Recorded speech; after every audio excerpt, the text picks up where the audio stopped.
Remember, if you like the videos, like, sub, silly, comment, share, support the channel if you want. I appreciate it. Thanks. Today's topic is kind of adding my 2 cents on a topic or a subject. And that was the topic and idea of being a coach or a trainer for somebody in a video game, right? And this was getting brought up yesterday because of that whole Sepher kind of bullshit. And I was even getting more messages about it now today that I woke up. So I may as well make a video about it. And so one of the things yesterday people were saying was that Sepher was supposedly a pro coach. Silence. He was a pro coach, but he only was training the beginner players. But people like the Weiss Training Ground guy, which obviously if you listen to the guy talks in such a patronizing, fake, holier than thou way. You listen to him talk and he's talking to you like you're a fucking child or a baby. It's so insane, but I guess that probably helps him with his training, right? You know what I mean? But this Weiss Training Ground guy, unlike Sepher, he trains people who are intermediate to advanced to pro players. And my thought is still, if you are legitimately a advanced or a pro player, why the fuck would you pay somebody to train you? That makes no sense to me whatsoever. If you are legitimately a advanced or a pro player, there should be no scarcity of people that want to play you. I can tell you, when I was winning tournaments all around the place, my brother said when he was actually going to college, people were like, dude, is your brother Final Showdown? And he was like, yeah. And sometimes he's actually had people from his college came over to play me. And of course I didn't charge them anything to play me, right? But the point is, if you are legitimately a known player in something, people will seek you out, okay? If you are legitimately a advanced and pro player, why would you pay somebody to train you? You know what I mean? That doesn't make any sense. And you know, there's nothing wrong with trying to make a little bit of extra moolah, so to speak, you know what I mean, on the side. But it's the over sensationalization, whatever, of trying to make yourself seem holier than thou, which of course I'm not surprised by this Weiss guy, because again, when you hear him talk, it's such a patronizing, fake kind of, you're a child, I am the adult kind of way. It's such a cliche way that all these social justice warrior people talk to you about subjects, and you can tell they don't know what the fuck they're talking about, right? And you know, some guy tried to use an example of like, oh, well, what about Rose? Rose is a pro player, and you know, and I'm like, well, what is Rose's credentials for you telling me they are a pro player? And they listed a tournament where they got 8th at a local tournament, I guess. And I'm like, getting 8th place, I guess is quotation marks, placing 8th at a local tournament. I don't think that makes you a pro player. Do you know what I mean? That's like, you're using that very loosely. I mean, fuck. One of the things when I first started using Twitter, I saw all these people posting like, oh, hey, I got 8th place at this tournament. Does anybody want to sign me? You got 8th place at one tournament? These are your credentials? I would assume a pro player, I guess I'm strange in my logic. A pro player, I would assume, is someone who can actually pay for their way to go to tournaments back and forth. Like when I would go to tournaments and I won, I paid for the way there and back and maybe made a little bit of extra money. I paid for the plane flight there and back, which, you know, at the end of the day, did I make that much money if I'm just paying for the $300, $400 plane, whatever, you know what I mean? You know, of course, the dark days of video games, I guess, right? You know what I mean? So, you know, people make a little bit more money now, but, you know, point being, you're all these people talking about their pro players, and you're placing 8th in the tournament. Like, that's not impressive, right? So I also think that, is it really that big of a deal to try to put yourself on some kind of pedestal that, oh, someone would actually have to pay me for my knowledge to help them in a video game? You know, we used to have things like the forums back in the day, and people would post stuff. And of course, there's a lot of fake stuff that gets posted. As I've said, one of the main things I always realized when I got into video games is most people cannot talk about a video game. Most people are not good at a video game. And even more rare, you know, most people cannot talk about the game and play the game. It's very rare to meet somebody who can do both, right? And, you know, I got into games and I'm like, wow, these people that they talk the big game, they can't play. If they could even if what they were saying was somewhat true.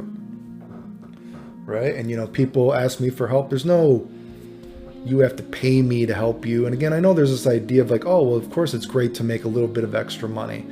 You know what I mean? But why are you that good? Is your knowledge that good that it has to be paid for? And if your knowledge is that amazing, do you have any credentials yourself? Of course, the devil's advocate is like in any sport. Not everyone that is a good coach was the best player, but do you have any credentials? Could it just be that, you know, you're a advanced noob? Do people say the word noob anymore? Do you just have like a bit, are your feet just more wet, so to speak, than the other person? And, you know, I've made this comparison too, right? A lot of my haters, right? I don't tell people to not watch my haters per se. I tell people, now, if you want to call these guys out for the things they've said about me that are lies, by sure, go and call out all these guys that have lied about me. But even my haters, from a certain perspective, I think if you are just that new at a game, you can look at some haters' videos, and if they're giving you some really quick cliff notes, that can be useful to a beginner player that, like, you know what I mean? Even if you know, I was going to play a new game, I might read a Wikipedia. I might look something up if I was going to play a brand new game. If I'm like, okay, just give me the basic rundown. Do I got to listen to something? Basic rundown? Give me the basic rundown. Then I would be done, because I'm like, okay, I know you're not actually as good at the game as you're saying, because if you were as good at the game as you're saying, you would have all these tournament results. But I can understand if you are just that naive to a certain topic, there's nothing wrong with listening to perhaps any content creator who at least has their feet wet. You know what I mean? So to speak, right? So I can see that perspective. But the idea that people are shilling themselves as training pro players, training all these advanced players. If the player is that advanced, that much of a pro player, why would they need to pay you to train them? I would say it's the whole kind of circle jerk of the FGC promoting themselves in a, you know, disingenuous fashion to naive people. And I've always said one of the things that I do to train, or I did to train, is because I was mostly playing by myself, you know what I mean? Besides when I would go to these tournaments, or very randomly I would get to play people, you know what I mean? Because when I was winning tournaments, you got to remember, I could actually not even drive when I first got into the scene. You know what I mean? I was very young. And of course, I've always had a lot of health problems. So it's not like, you know, I was whatever, blah, blah, blah. But one of the things I did to train myself is I used to think about, how would I try to beat myself? That's a way to train. You know what I mean? How would I beat what I'm doing right now? Right? I've also talked about, once I, you know, knew that I could beat people in a certain way, I would try to beat people in a certain way that was not fun for me to do. A cliche example might be, say, you're a guy that likes to play super offensively, and you know that you can just bum rush people and you are so oppressive to them, they don't have the skill to beat you like that. So you purposely handicap yourself while you're playing them, and say maybe you don't like to play defensively or something like that. So I would play people and I would purposely play defensively and see if I could out turtle this person and beat them in a way that maybe is not the most fun for me to play, but, you know, helps me practice that certain aspect of the game. I actually don't really think it's rocket science, to be honest. That's why one of the things when people talk about, oh, someone's got to pay me to train them, a lot of this stuff I don't think is actually that rocket science if you think about it. You know what I mean? It's just kind of like, that seems like a normal kind of way, switch it up, right? And that's something else that can give you a different perspective on games. And again, I've talked about this before. One way to get better at video games, I think, is to play a variety of games, because every game has a different sort of aspect of maybe this potential game that is more powerful in the game, that helps you win more in the game. So if you play different kinds of games, you'll inevitably probably find a game where in order to win, it is a different aspect of this video game, or maybe just playing video games in general, that you don't enjoy. Does that make sense? So you're trying to get better at this one game, but you don't normally like playing games like that, let's say.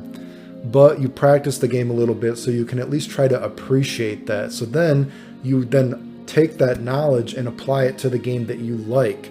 So in case there's ever that circumstance that comes up, then you at least are a little bit more, you know, your feet have been wet in that aspect of being good at a video game. Of course, the double-edged sword, which I've always said, is if you do play a lot of games, it can make it so once you then play the game that you like, you know, you got to get back into the flow of a game, because every game has its own rhythm. And that's something, because I don't play a lot of video games, you know, especially anymore. But, you know, when you're playing a variety of games, then once you go back into the game that you want to play, there's a bit of a rhythm that you got to, you know, okay, I remember how this game is played. I got to remember to trust the process of this is how moves work. So that is a potential negative aspect of doing that. But, you know, the positive side of it is playing lots of different games helps you appreciate different ways of playing games. You know what I mean? That goes for just finding tech as well, not just playing, you know, oh, this is how, you know, tech works in this game. Maybe I can apply this knowledge to a different game. And that's a coaching, training thing I did right there to the people that are still watching, that you don't have to, no one has to pay you for that knowledge, so to speak. Donate, motherfucker. You better fucking donate, right? You know what I mean? So I guess that's my aspect on coaching. Obviously, you know, people got to make money. But, you know, people are like, oh, would you ever train people, but people pay you? It's like, well, if you want to give me money, just give me money. I mean, I don't think you need to pay me to play me. I mean, who knows? Maybe I'll be so desperate for money someday that I'll be like, yes, pay me, right? You know what I mean? But some of this stuff, again, the credential stuff and the way that people use words, it just is, it's eye-rolling to me. Anyway, the end.